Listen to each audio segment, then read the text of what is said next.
మీ business ను develop చేసుకోవాలి అనుకుంటున్నారా? మీ పరపతిని పెంచుకోవాలి అనుకుంటున్నారా? అయితే ఓకే టీవీ ద్వారా L band, Aston band ad, scrolling ad, ad with voice overs, logo bug, video ads ద్వారా మీ యాడ్స్ ను పబ్లిష్ చేసుకోండి.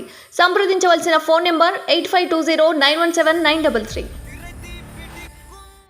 అత్యధిక ప్రభుత్వ ఉద్యోగాలు ఇచ్చిన రాష్ట్రం మనదే. సర్లే ఆ విషయం ఆయన మనమే మాట్లాడుకోవాలి. 2 లక్షల జాబ్స్ ఇచ్చిన ఘనత కేసీఆర్దే. రేవంత్ ప్రభుత్వంలో ఒక్క ఉద్యోగం కూడా రాలేదు. మోసపోతారని చెప్పినా వినకుండా ప్రజలు కాంగ్రెస్కి ఓటేశారు. బుద్ధుందా?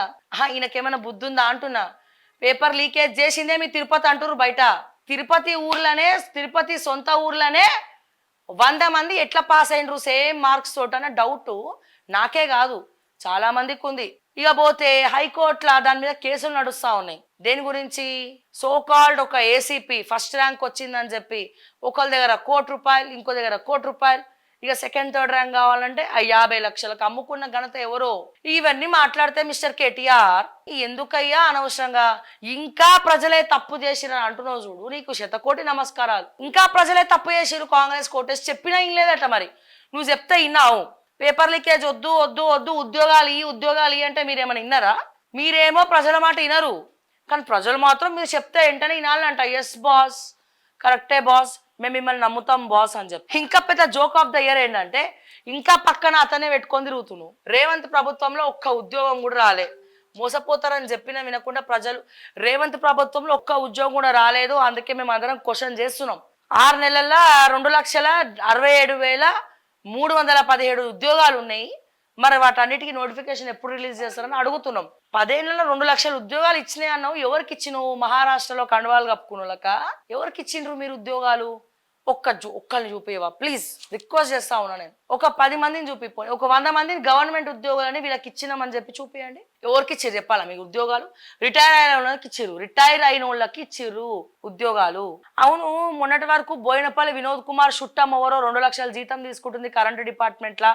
ఏఈగా ఆమె ఎగ్జామ్ రాయలే, పాట రాయలే, ఆమెకు ఉద్యోగం ఇచ్చిన అంటుండ్రు. ఆ వార్తలు జోరుగా వచ్చినాయి. మళ్ళీ ఎందుకు రావడం మానేసినాయి? అయిపోయిందా? కేల్కతం, దుకాణం బందా? మీరు ఉద్యోగాలకు ఇచ్చింది కేటీఆర్, మీరు ఉద్యోగాలు ఇచ్చింది రిటైర్ అయిన వాళ్ళకి. రిటైర్ అయిన వాళ్ళే పనిచేస్తున్నారు మొత్తం అన్ని డిపార్ట్మెంట్లలో. ఇంకా మన పిచ్చి కాకపోతే గవర్నమెంట్ మారింది కానీ గవర్నెన్స్ మారలే. ఎందుకు కుత్తుగానే నిజాలని బయట తెప్పించుకుంటున్నారు నాతోటి? మొన్న లీగల్ నోటీసులు పంపించినాం, జర ఆగాలి కదా. దానికి మేము సంతకాలు పెట్టి మేము రిప్లై ఇచ్చే వరకు ప్రూఫ్స్ తీయమంటారా? మరి పేపర్ లీకేజ్ అప్పుడు ప్రూఫ్స్ తీయమంటే బయటికి స్క్రీన్లో పెట్టి మరి చూపిస్తాం ఏం జరిగింది అసలు పేపర్ లీకేజ్లా, ఎట్లా జరిగింది. కమిషన్లో ఉన్న ఎంప్లాయీస్ అందరు ఎట్లా తప్పు చేసిర్రు. కమిషన్ మొత్తం తప్పు చేస్తుంటే ఆ చైర్మన్ అట ఇట్లా చూసిండట ఇట్లా అద్భుతంగా. ఆయనకేం తెలియదు. మరి ఆయన చైర్మన్గా ఏం చేస్తుండే? మరి ఆఫీస్కి పోలే టీఎస్పీఎస్సీకి. అండ్ వీళ్ళు కూడా ఉన్నారు, టీఎస్పీఎస్సీ ప్రక్షాళన అన్నారు, తీసుకొచ్చా మహేందర్ రెడ్డిని కూర్చోబెట్టారు చైర్మన్గా. అందుకే ఎక్కడో కొడుతుంది యాక్చువల్గా. ప్లీజ్ ఇట్లాంటి డైలాగులు కొట్టకు. ఎల్కేజీ పోరగాలు నవ్వుతారు. కేటీఆర్ అన్న ఎల్కేజీ పోరగాలు నవ్వుతారే ఇట్లాంటివి కొట్టినామంటే. ఇక మా ప్రియాంక ఆత్మహత్య చేసుకోదు కదా. అరే 2 లక్షల ఉద్యోగాలు మీరు ఇచ్చి ఉంటే ఇప్పుడు అధికారంలో ఉంటుండే కదా. మరి మీరు ఎందుకు లేరు అధికారంలో? ఎందుకు ఇయ్యలే? గదేదో శాటిలైట్ ఛానల్లో కూర్చొని అహంకారానికి పోయి ఇష్టం వచ్చినట్టు మాట్లాడినావు, అయిపోయాయి. ప్రజలు నమ్మలే నేను. పాయింట్ నెంబర్ 1, అశోక్ నగర్లా తిండి లేక, ఫీజు కట్టలేక, ఆ రామకృష్ణ మఠ దగ్గర ఉచితంగా భోజనం పెడతారు చూడు, నువ్వు పోయి ఎప్పుడైనా తిన్నారా మీరు అట్లా ఉచిత భోజనం? రామకృష్ణ మఠకొచ్చి కేటీఆర్ ఎందుకు తింటావు? తినవు. మనం తినేది జన్వాడ ఫామ్ హౌస్లో ఇంకోటి ఉంటుంది. సో అటువంటివి మనం తినాలి, ఇవి కాదు తినేది. అంతే కదా సార్ కేటీఆర్ గారు? ఇక నేనేం చెప్తున్నా అంటే ఎవరెవరైతే ₹1,00,00,000 50 లక్షలు ఇచ్చి ఉద్యోగాలు తెచ్చుకున్న ఇప్పుడు ప్రస్తుత ఏసీపీ అండ్ అట్లనే ఒక ఆర్డీఓ ఒక లేడీ ఉన్నారో వాళ్ళ పేర్లు చెప్పమంటే కూడా చెప్తా నేను. ₹1,00,00,000 ఎవరు ఇచ్చిర్రు, ఎవరికి ఇచ్చిర్రు? 2 కోట్లు ఎవరికి ఇచ్చిర్రు, ఎవరు ఇచ్చిర్రు? 50 లక్షలు ఎవరు ఇచ్చిర్రు, ఎవరికి ఇచ్చిర్రు? ఇప్పుడు వాళ్ళు ఏ బ్రాంచ్లలో ఎక్కడెక్కడ పని చేస్తున్నారో కూడా మీకు తెలుసు. ఆ విషయం నాకే కాదు, రేవంత్ రెడ్డి గారికి కూడా తెలుసు. కానీ ఎందుకు సైలెంట్గా ఉన్నాడో అర్థమవుతలేదు నాకు. ఇక ఇది joke of the year 2024 joke. ఇది ఎవరు నవ్వకండి మీరు, ఓకే? చాలా సీరియస్ ఇష్యూ ఇది.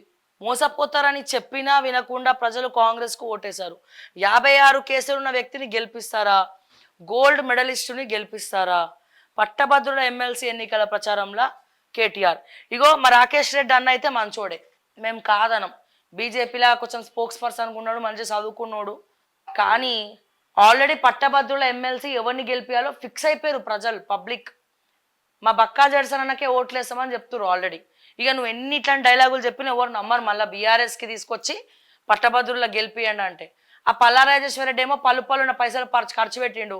అప్పుడు అధికారంలో మీరే ఉన్నారు కాబట్టి బ్యాలెట్ బాక్సులు మార్చిండ్రో, ప్రజల మైండ్ సెట్లు మార్చిండ్రు, ఒక్కొక్కడికి 10,000 20,000 పంచిరు కాబట్టి అప్పుడు పల్లా రాజేశ్వరరెడ్డి దుకాణం మంచిగా నడిచింది. ఇప్పుడు అట్లా నడవదబ్బా, ప్రజలు కళ్ళు తెరుచుకుర్రు. పైసలు ఒకవేళ ఎవరిచ్చినా గెలుపు మాత్రం మా జడ్సందే. అసలు ఈ పేపర్ లీకేజ్ మీద ఎందుకు ఇంకా కాంగ్రెస్ ప్రభుత్వం పేపర్ లీకేజ్ కూడా ఎంక్వైరీ చేస్తుంది కదా, మేనిఫెస్టోలో కూడా చెప్పింది కదా. కమిషన్కి తీసుకొచ్చి మళ్ళీ మహేందర్ రెడ్డి గారిని పెట్టిర్రు. మరి ఆయన ఏం చేస్తున్నాడు, ప్రక్షాళన ఏం చేసిండు?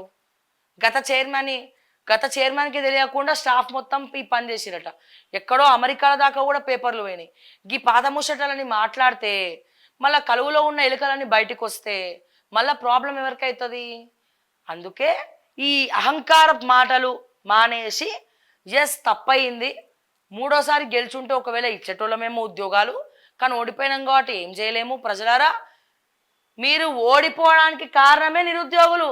రిజల్ట్ చెప్తుంది, మీరు ఓడిపోవడానికి కారణమే మీ అహంకారం. నిరుద్యోగులు 46 జీవో బాధితులు.